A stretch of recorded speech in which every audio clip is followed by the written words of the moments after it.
Judy, thanks for the time with the group, but now it's one-on-one. And some of what I'm interested in is how you became an architect and then how you went into education. Where did it all begin for you? Growing up, I loved art and I loved math. Okay. And I thought it would be a way to combine both of those interests.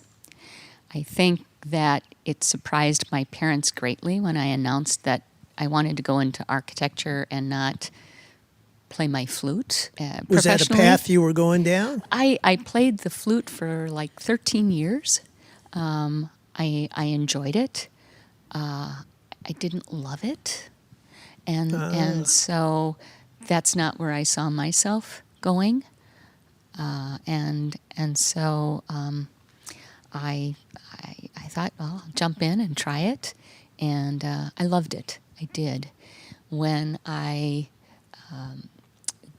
got a job with an architectural firm, the very first week they had me go to a couple of interviews for projects. One was with a school district. Oh, okay. And my role was the planning and the community engagement, to meet with all of the community members and the teachers and the students and the administrators to find out what their aspirations for learning were.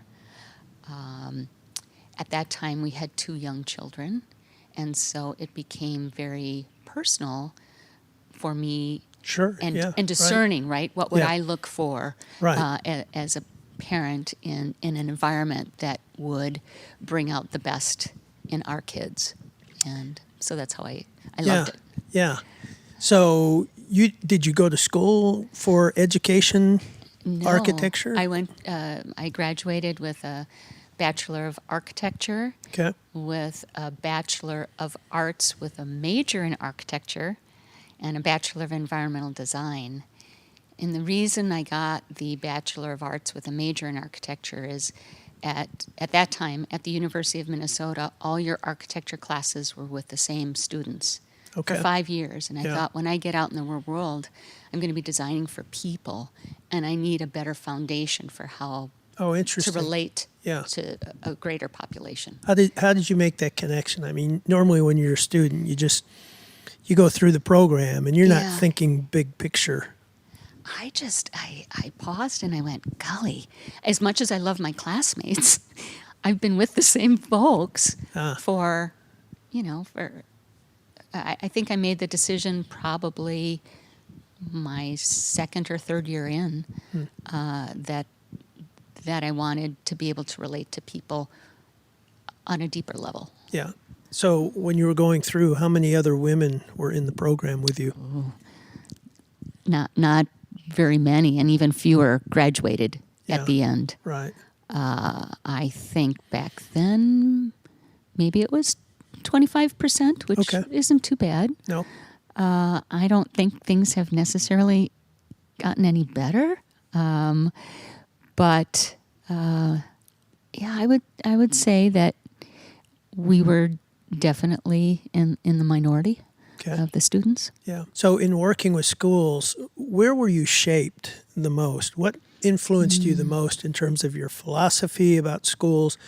Because you have a very clear vision of what a school delivers, what it should be like, and that came from someplace. I think as a mom, you look at your own children, and you want each child, even though they're wildly different, to experience the best of who they can be. And I remember even a couple of years ago,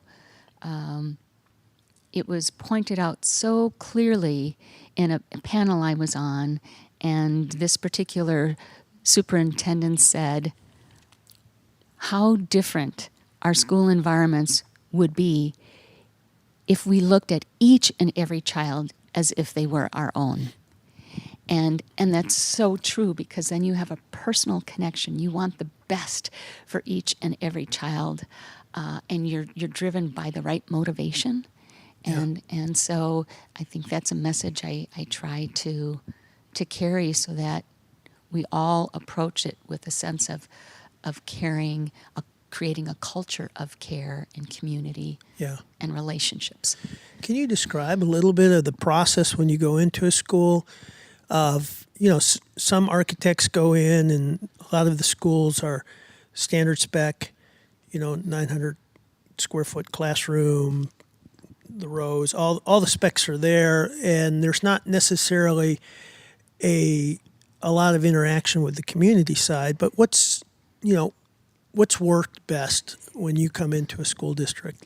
What's worked best is, and I've had the privilege of working with school districts too, that even on the very first day have charged the architectural team with, I want a never ever been done before kind of school where folks from around the country will come and see all the great things that we're doing here. Yeah. I mean, that's magic.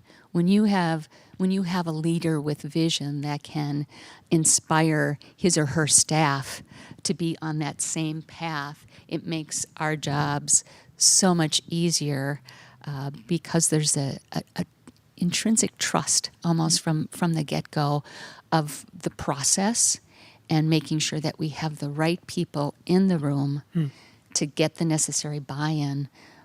Many of the districts I've worked with have had to pass a referendum. And so you want the community to really believe and take ownership of their schools because they know it's in their best interest as the community as a whole. So who are some of those right people? Oh, you need a superintendent with vision. Yep. And you need your principals with vision that can help their staff navigate through some of the really difficult points in the process, because if they're headed down somewhere that's changes is tough, right? Okay. Yeah. And when you have a principal look at her or his staff and say, this is where we're going, everybody. If it's not right for you, we'll find another place for you, but this is where we're headed. That's hugely helpful in taking them to a new place as opposed to just incremental change. Yeah. So help describe, because I'm not sure everybody knows, if you're building a new school, for a lot of people, they'll think, well, teacher's not going through much change. It's just a new location. So what's going on with the teachers and why is that a difficult thing for them? I think one of the most difficult changes for teachers is when they no longer own their own classrooms. That's a big one, right? And in order to maximize the efficiency of the utilization of spaces, they understand eventually that they need to move. Taking the teacher's desk out of that classroom and creating areas where the teachers can collaborate and model that collaboration and community for their students in a transparent manner is also huge. Once they've been exposed to it and they've experienced it, they can't ever imagine going back. Yeah, right. But just getting them there oftentimes is challenging. So does that role of helping them get to that new mindset, is that does that fall with you, or does it fall with the principal, or how do you orchestrate that? I would say it's both. Okay. But when they have a principal that they trust, because it's somebody that's like them, we as architects try as much as we can to put ourselves in the teacher's place, using empathy. Yeah. Right. However, there's nothing like one of your peers to say, it's going to be okay. This is where we're headed. We'll do it together. And when you start a process defining the ultimate vision of where a district is headed, and everybody participated in articulating and shaping that vision, then everybody takes ownership of it. Right. And is more likely to support the steps that are needed to get there. Now, you've described kind of your lens through a mom's lens with your kids. And, in the research we've done, I think we estimated about 50% of kids fit the system. 25% have some kind of learning difference. Right. 25% for socioeconomic reasons. So what were your kids' experience like going through, was it public school they went through, or? Our children actually went through a private school. Okay. It was a PK to 12 Okay. school. All right. I loved how the older students would mentor the younger students. What they found was that it elevated the behavior of the older students because they felt they had to set an example for the younger students. And the younger students just adored their older classmates and respected them. So Were they in a beautifully. common class? Was it like multiple grades together, or was it just a culture where the older ones mentored the younger ones? They would create experiences for them to And work mix them together. together. Yep. Yeah, that's neat. Yeah. Well, describe to me some of the favorite projects, some of the innovative different things that you've seen, because again, it's probably 15-20% of schools actually get outside the normal constraints. And my goal is for people to see there's a lot of different ways to design a school, to create the learning process involved, to teacher relationships. So what are some of your favorite projects? I love that question, first of all. There's one in particular that really rises to the top. And it was an elementary school, a small elementary school in Finland, in the country of Finland. And the mayor and local architect that was a very good friend of his came to the United States to interview different architectural firms. And when they came to Minnesota, they had two primary goals. One was they wanted to design their school totally out of wood to boost the local wood industry of their community because their community was shrinking. And the second was to do a never ever been done before kind of school. So ultimately, we were hired. There was just a wonderful chemistry, I think, between the mayor and the local architect. And the very first community engagement meeting we had was the most challenging one I have ever encountered. Wow. Okay. We were there for a whole week for this first visioning community engagement experience, and stepped foot in the room, and everybody from the community had shown up. And you didn't have to speak Finnish to know that they were angry. They were so angry because it's Finland. They have many talented architects. Yeah, and they've got one of the best school systems in the world. Exactly. Yeah. And they had already had the school designed by a local Finnish architect. Oh my gosh. But it was a very cells and bells approach. And the mayor really had the vision for the school. And he knew that was not going to reach all kids. He just was an incredible visionary. Yeah. And so we started off again understanding what their goals and dreams were for their students and their community. Once they understood that we also shared those same goals for their students and their community, you could feel the tide turn. Wow. So that by the end of the week, our strongest adversaries became our strongest advocates. Wow. Yeah.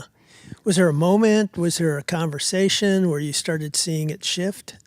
Once they realized that we too wanted each and every one of their students to really live out, and again I'll use the word brilliance, live out their brilliance to the fullest extent possible, and what kind of environment, range of environments would allow them to do that. They went, they share what's best for our kids. They felt They kinship. They are a community that was very strong in music and dance culturally and making things with their hands.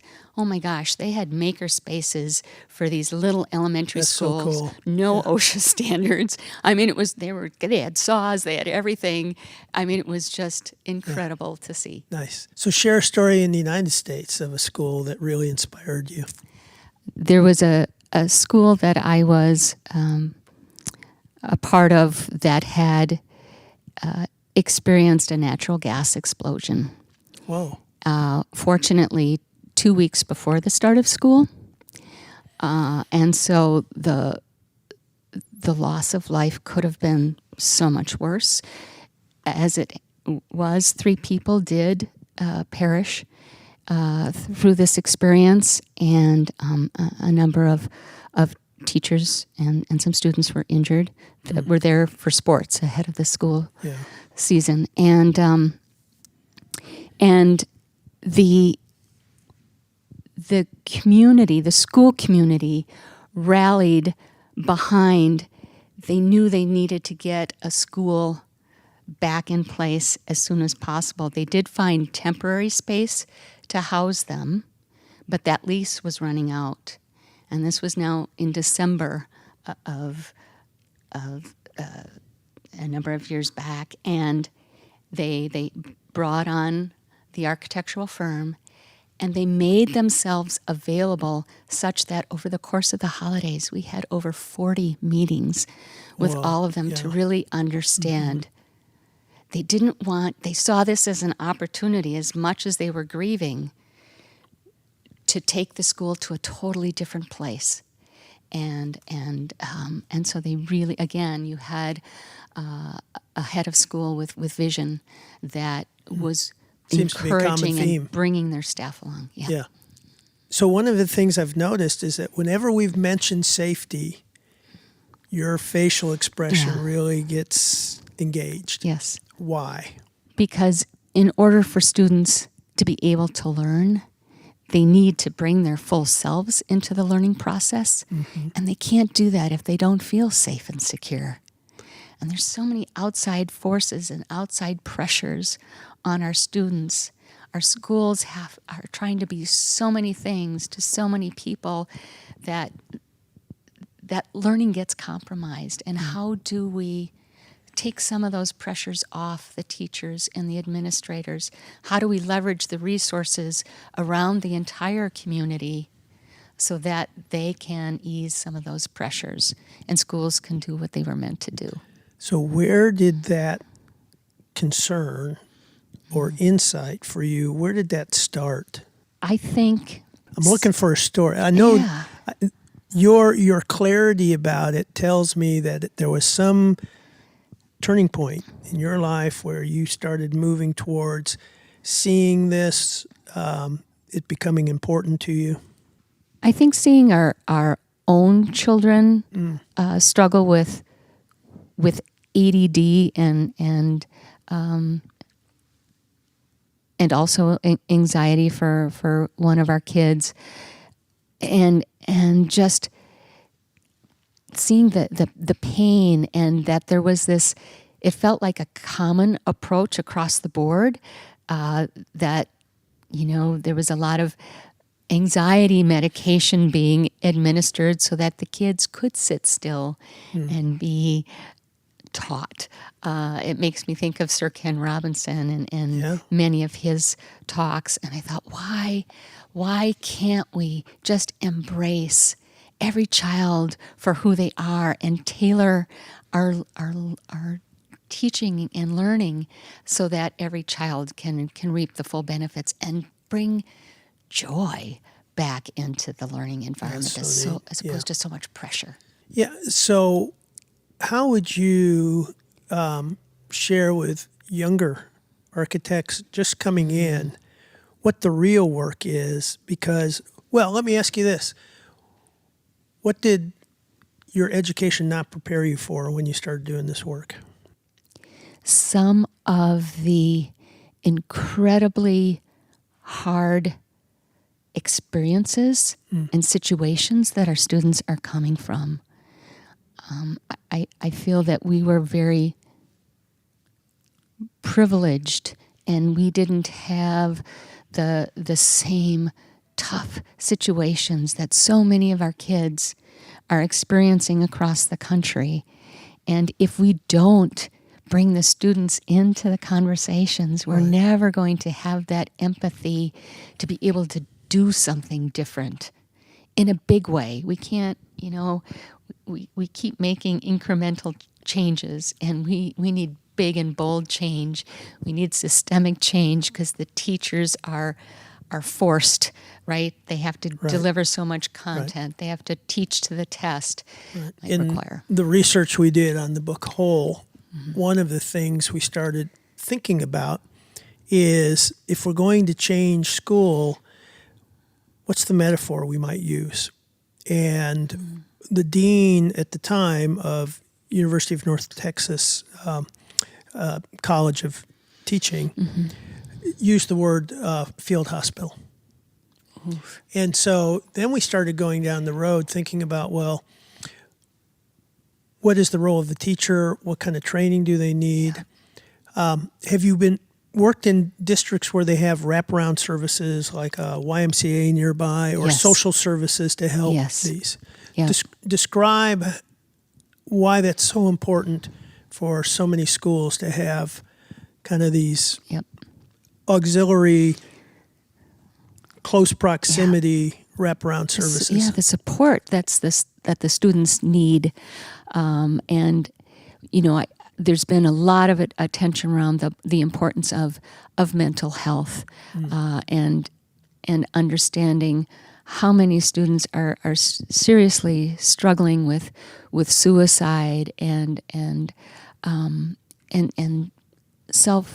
self-worth. Yeah. And again, it goes back to how might we leverage those in the medical profession to help take some of the pressure off of the teachers who have to do it all so often, and making sure then that we have those expert resources that are accessible to the students, because oftentimes they don't have the ability to go someplace to receive that help.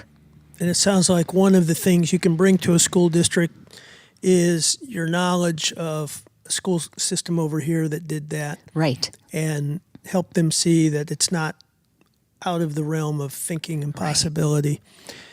Now, you talked about systemic change. What's the role of an architect in helping a district? I mean, there's some things you can impact and some things you can't. Right. But we know systemic change comes from nudging the system. So what's the role of the architect in that? I love the word nudge.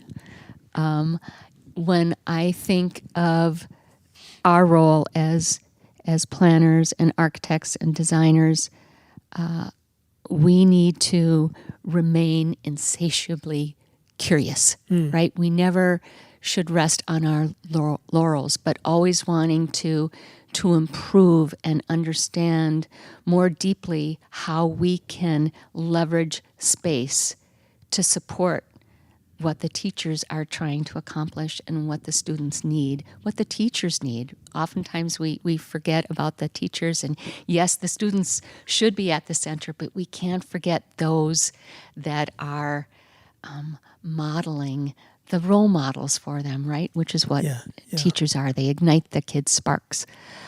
So I think asking a lot of questions and then listening is really, really important. Yeah, I hear this common theme about bringing the people, the stakeholders, the people actually that have a stake in it together, listening to them. And in wrapping up, think about, either a project or something that you're most proud about in the work you've done. Harkening back to the little elementary school in Finland, where the mayor's own son was a first grader in this school, and he said, the mayor now said, I think we were successful. he never wants to come home. He just wants to stay at school. And that, that became his family and his community. Nice. Yeah. And I think, we used to say, if we could have the same rate of kids running into school in the morning as kids running out of school at the end of the day, how might we bring those more into alignment, or have more kids, the rate of kids running into school in the morning greater than those wanting to exit What at the an end. incredible metric that would be. Yeah, wouldn't that be great? Yeah. Judy, thank you so much for your time and coming here and sharing your experience. And I just appreciate it, and I look forward to reconnecting with you. It's been an incredible experience. Thank you so much for bringing us all here and asking us these you're questions. welcome. Appreciate it.